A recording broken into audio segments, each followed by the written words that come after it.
एकादशी के दिन जब आप जल शंकर को चढ़ाने तो रोज ही जाते, जब एकादशी का दिन रहे और शंकर जी के मंदिर में आप जल समर्पित करें तो 3 बार मुख से स्वधा स्वधा स्वधा या स्वधा स्तोत्र का पाठ, जिसमें 12 श्लोक 2-4 हैं। पैसा तो आ रहा है पर घर में टिक नहीं रहा, डॉक्टर में, पुलिस में, एक्सीडेंट आदि में, कहीं गलत जगह पर व्यसन में अगर पैसा जा रहा है, जुए में, मांसाहार, मदिरा पान, या कहीं आया पैसा आने में कमी नहीं, आ रहा है पर टिक नहीं रहा, रुक नहीं रहा।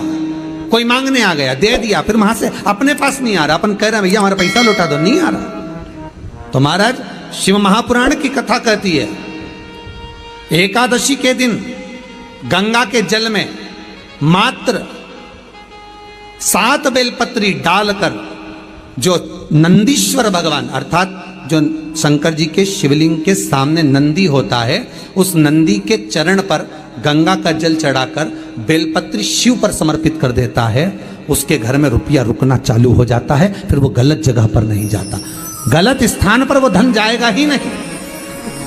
तूने समझा, मांग तुझे क्या चाहिए। एकादशी ने भगवान विष्णु से कहा, नाथ प्रभु वर दे दो, मृत्यु लोक में जो मनुष्य मेरा व्रत करेगा, चाहे जलचर, थलचर, वायुचर या सांसारिक मनुष्य, मेरा अगर एकादशी का व्रत करेगा प्रभु, उसके यहां धन धान्य वैभव सुख संपदा बढ़ेगी और उस जीवात्मा को नरक नहीं भोगना पड़ेगा, सीधे बैकुंठ का उसको वास मिलेगा। जब जीव आत्मा को लेकर चला जाएगा, यम के दूत जब बंदी बनाकर ले जा रहे होंगे उस जीवात्मा को जिसके प्राण छूटे होंगे, यम के दूत जब बंदी बनाकर ले जा रहे होंगे, तब मुझे वर दो कि मैं इसका हाथ पकड़कर बेतन्नी से पार उतार कर सारे नरकों से निकालती हुई आपके धाम में लेकर आऊं। भगवान ने वर दे दिया, तथास्तु। हे एकादशी सुनो, मृत्यु लोक का मनुष्य अन्न का त्याग कर कर, क्योंकि अन्न में एकादशी के दिन पाप पुरुष रहता है, अन्न का त्याग कर कर एकादशी के दिन जो मनुष्य तुम्हारा व्रत धारण करेगा, उस व्रत को करेगा और उस व्रत को धारण करेगा, उसकी मनोकामना पूर्ण होकर वो मेरे ही धाम को जाएगा। ये तो हुआ एकादशी के जन्म की कथा। एकादशी के दिन गंगा के जल में मात्र 7 बेलपत्री डालकर जो नंदीश्वर भगवान अर्थात जो शंकर जी के शिवलिंग के सामने नंदी होता है, उस नंदी के चरण पर गंगा का जल चढ़ाकर बेलपत्री शिव पर समर्पित कर देता है, उसके घर में रुपया रुकना चालू हो जाता है, फिर वो गलत जगह पर नहीं जाता, गलत स्थान पर वो धन जाएगा ही नहीं। बेटा अगर व्यसन में पड़ा हुआ है, मदिरा पान में पड़ा हुआ है, मांसाहार में, जुए आदि में जा रहा है, तुम्हें लग रहा है कि मेरा बेटा गलत मार्ग पर जा रहा है, ये मित्र दोस्ती गलत हो रही है, वो सही जगह पर आ जाए। करना है एकादशी।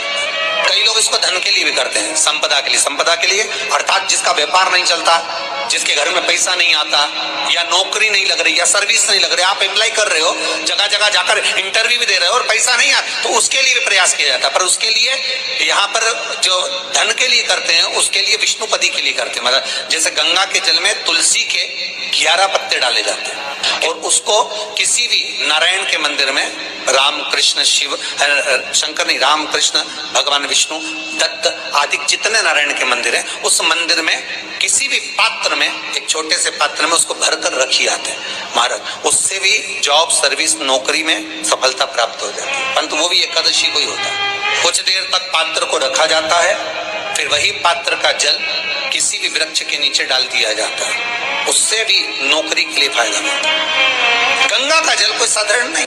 दशमी, एकादशी और द्वादशी, इन 3 तिथियों पर एक रोटी में थोड़ा सा मीठा रखकर सोमक पितृ का नाम लेकर यदि गाय को खिला दिया जाता है, तो अगर कोई पूर्वज प्रेत योनि में भी पड़ा हुआ होता है भटक रहा होता है, जिसको पिंड नहीं मिला, जो अचानक मर गया होता है, अधोगति में चले गया होता है, उस जीव की मुक्ति दशमी, एकादशी और द्वादशी, 3 दिन सोमक पितृ का नाम लेकर रोटी में, पूड़ी में मीठा रख गाय को खिला दिया जाता है। ये 3 दिन तक तो वो पितृ कभी भटकते नहीं है, उनको मुक्ति प्राप्त हो जाती है, मोक्ष में। नहीं, एकादशी है कौन, क्यों इसकी इतनी प्रधानता है, क्यों इसकी पुण्यता है, ऐसा क्या है एकादशी में जो इसकी पुण्यता मानी जाए? कौन है ये जो भगवान नारायण तक एकादशी का व्रत करते हैं? सुभद्रा जी को भगवान जगन्नाथ ने, जगदीश ने एकादशी का व्रत कराया था। बद्रीनारायण भगवान को माता लक्ष्मी ने एकादशी का व्रत कराया था। क्यों? चंद्रायण एकादशी व्रत की माता। एकादशी है कौन? तो कहा जिसको व्रत करने पर भगवान नारायण भी जिसका व्रत करते हो, भगवान माता लक्ष्मी जिसका व्रत करती हो, वो एकादशी है कौन? तो शास्त्र वर्णन करता है महाराज, स्कंद पुराण का सुंदर चातुर्मास्य खंड के अंतर्गत वर्णन आया है महाराज। एक बार भगवान विष्णु आनंद में विराजमान थे, पद्मावती और माता लक्ष्मी दोनों उनके पास में विराजी हुई थी। भगवान लक्ष्मी और पद्मावती दोनों बैठी, एक सिर के पास, एक चरण के पास। कुछ समय बाद वहीं पर ब्रह्मदेव का आगमन हुआ और ब्रह्मा जी आगमन पाकर भगवान नारायण पद्मावती से लगकर उठे और उठकर लक्ष्मी की ओर झुके। झुकने पर इन तीनों के समागम से भगवान नारायण के हृदय चित्त से एक कन्या प्रकट हो गई। उस कन्या का नाम एका था। क्या नाम था? एका। अब 10 उसके गुण इतने प्रबल थे, जैसे पीपल के वो 10 गुण उसके बड़े प्रबल थे। पराग एका जिसको निहारती थी। हमारा हिंदू धर्म, हमारा शास्त्र कहता है, हमारे शास्त्र, हमारे वेद डॉक्टर वर्णन करते हैं कि पीपल के पत्ते को अगर एकादशी और द्वादशी के दिन मार्ग से एक तांबे के पात्र में गला कर रख दिया जाए और उस पानी का आचमन 3 बार करा जाए तो जिसकी नाड़ियां चोक भी हो जाती है, डॉक्टर बोले इसका बाईपास करना पड़ेगा, उसको केवल 3 आचमन पानी एकादशी और द्वादशी को पीपल के पत्ते का कराया जाए तो अंदर की नाड़ियां भी खुल जाती हैं। पीपल के पत्ते का इतना प्रमाण हमारे विष्णु पुराण में वर्णन है।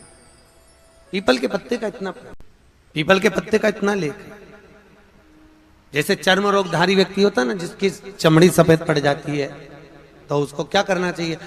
केवल हिंदू धर्म में केवल एक पीपल का वृक्ष है जिसका पराग झड़ता है, और वो रात्रि को लगभग 10 बजे से 12 बजे के भीतर, 9 बजे से 12 बजे के भीतर पीपल के पेड़ के पत्ते का पानी झड़ता है। उसके नीचे एक थाली रख देना चाहिए और उस थाली में पीपल के पेड़ के नीचे रख दो और उसका पराग जब झड़ जाए वो पानी को बाल्टी में धो लो और धोने के बाद थाली को उस पानी से 15 दिन, 8 दिन, 20 दिन स्नान करिए। धीरे धीरे चर्म रोग समाप्त हो जाता है। सफेद जो चमड़ी पड़ी वो वापस अपने रंग में आना चालू हो जाती है। श्री शिवाय नमस्तुभ्यं, हर हर महादेव। आशा करती हूँ यह वीडियो आपको पसंद आई होगी। एकादशी के दिन यह उपाय आप जरूर करिए। पूज्य गुरु जी पंडित प्रदीप मिश्रा जी के द्वारा बताया गया यह उपाय